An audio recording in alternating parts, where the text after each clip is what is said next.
একজন শাসক যার সামনে দাঁড়াতে মানুষ ভয় পেত। একজন মানুষ যে নিজেকে খোদা বলে দাবি করেছিল। সে বলেছিল, আমি তোমাদের সবচেয়ে বড় রব। নাউজুবিল্লাহ। কিন্তু প্রশ্ন হচ্ছে, যে নিজেকে এত বড় মনে করত, তার শেষটা কি হয়েছিল?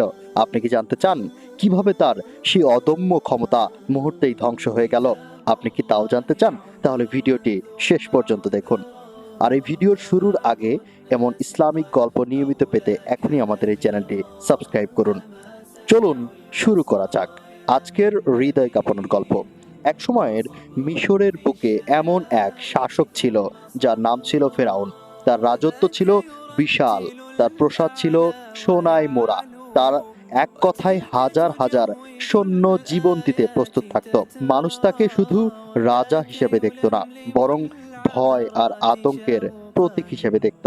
কারণ সে শুধু শাসক ছিল না, সে নিজেকে সর্বোচ্চ প্রভু দাবি করত। সে বিশ্বাস করত তার উপরে আর কেউ নেই। এই অহংকারী ধীরে ধীরে তাকে অন্ধ করে দেয়। তার শাসনামলে বনি ইসরায়েলদের উপর নেমে আসে ভয়াবহ অত্যাচার।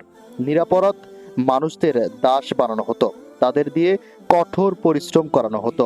সবচেয়ে ভয়ঙ্কর ছিল নবজাতক ছেলে শিশুদের হত্যা করা, শুধু এই কারণে যে একটি ভবিষ্যৎবাণী তাকে ভীত করে তুলেছিল। এক শিশুর জন্ম নেবে যে তার পতনের কারণ হবে। ভয়ের কারণে সে নিষ্ঠুর হয়ে উঠেছিল, অথচ সে বুঝতে পারেনি মানুষ যতই পরিকল্পনা করুক, আল্লাহর পরিকল্পনাই শেষ কথা।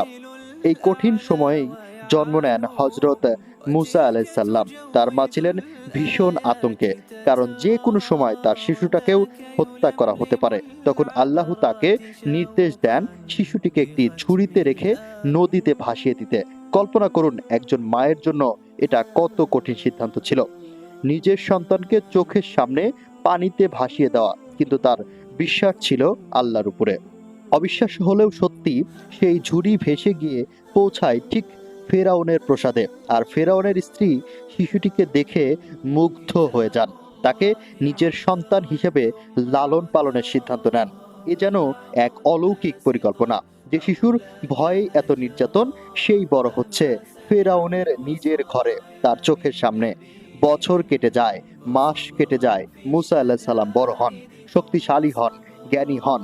এরপর এক সময় আল্লাহ তাকে নবুয়ত দান করেন এবং দায়িত্ব দেন ফেরাউনের সামনে গিয়ে সত্যের কথা বলার। তিনি সাহসের সাথে ফেরাউনের দরবারে দাঁড়িয়ে বলেন, এক আল্লাহর ইবাদত করো আর বনি ইসরায়েলদের মুক্ত করে দাও।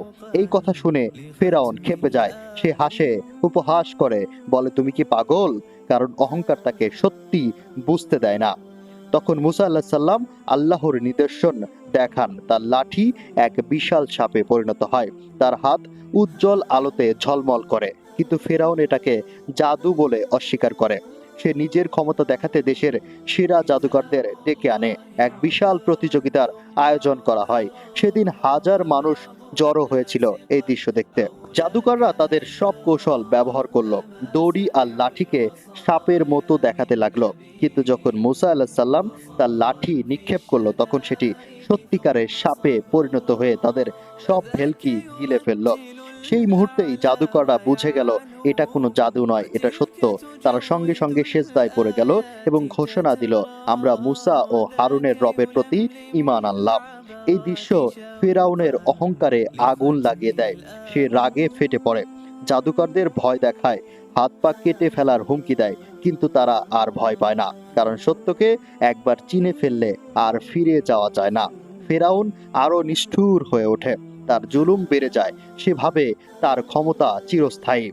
অবশেষে সেই সময় আসে যখন আল্লাহ এই জালিমের শেষ করার সিদ্ধান্ত নেন। মুসা আল্লাহ সাল্লামকে নির্দেশ দেওয়া হয় তার জাতিকে নিয়ে মিশর ছেড়ে চলে যেতে। তারা রাতের আধারে যাত্রা শুরু করে, কিন্তু ফেরাউন খবর পেয়ে বিশাল বাহিনী নিয়ে তাদের পিছু নেয়। একসময় তারা সমুদ্রের সামনে এসে পড়ে, সামনে অশেষ পানি, পিছনে শত্রু। মানুষ ভয়ে কাঁপতে থাকে, আমরা তো ধরা পড়ে যাব। সেই মুহূর্তে মুসা আল্লাহ সাল্লাম শান্ত কণ্ঠে বলেন, আমার রব আমার সঙ্গে আছেন। এই বিশ্বাসই ছিল তার সবচেয়ে বড় শক্তি। এরপর ঘটে ইতিহাসের এক বিস্ময়কর ঘটনা। আল্লাহর নির্দেশে সমুদ্র দুই ভাগ হয়ে যায়, মাঝখানে শুকনো পথ তৈরি হয়। মুসা আল্লাহ সাল্লাম ও তার অনুসারীরা সেই পথে হেঁটে নিরাপদে পার হয়ে যায়। কিন্তু ফেরাউন এখানেও শিক্ষা নেয় না। সে একই পথে তার বাহিনী নিয়ে ঢুকে পড়ে। ঠিক তখনই সবকিছু বদলে যায়। চারদিক থেকে পানি ধেয়ে আসে, সমুদ্র আবার এক হয়ে যায়। ফেরাউন ডুবে যেতে থাকে। তার সেই বিশাল ক্ষমতা, তার সেনাবাহিনী সবকিছু এক মুহূর্তে শেষ হয়ে যায়। মৃত্যুর ঠিক আগে সে বলে, আমি ঈমান আনলাম, কিন্তু তখন আর কোনো লাভ ছিল না। এভাবেই শেষ হয় এক অহংকারী শাসকের গল্প, যে নিজেকে সবচেয়ে বড় ভাবতো, সেই সবচেয়ে অসহায়ভাবে মারা গেল। এই গল্প আমাদের জন্য সত্যি ইতিহাস নয়, এটি একটা শক্তিশালী শিক্ষা। অহংকার মানুষকে ধ্বংস করে দেয়। ক্ষমতা কখনো স্থায়ী নয়। সত্যকে অস্বীকার করলে একদিন না একদিন তার ফল ভোগ করতেই হয়। আর যারা সত্যের পথে থাকে, আল্লাহ শেষ পর্যন্ত তাদেরই সাহায্য করেন। তাই আমাদের জীবনের যতই ক্ষমতা, টাকা বা সম্মান আসুক, আমাদের কখনোই অহংকারী হওয়া উচিত না। সবসময় সত্যের পথে থাকা উচিত, বিনয়ী থাকা উচিত। ভিডিওটি যদি আপনার ভালো লাগে তাহলে অবশ্যই লাইক দিন, আপনার মতামত কমেন্ট করে জানান এবং এমন আরও ভিডিও পেতে চ্যানেলটি সাবস্ক্রাইব করে পাশেই থাকুন।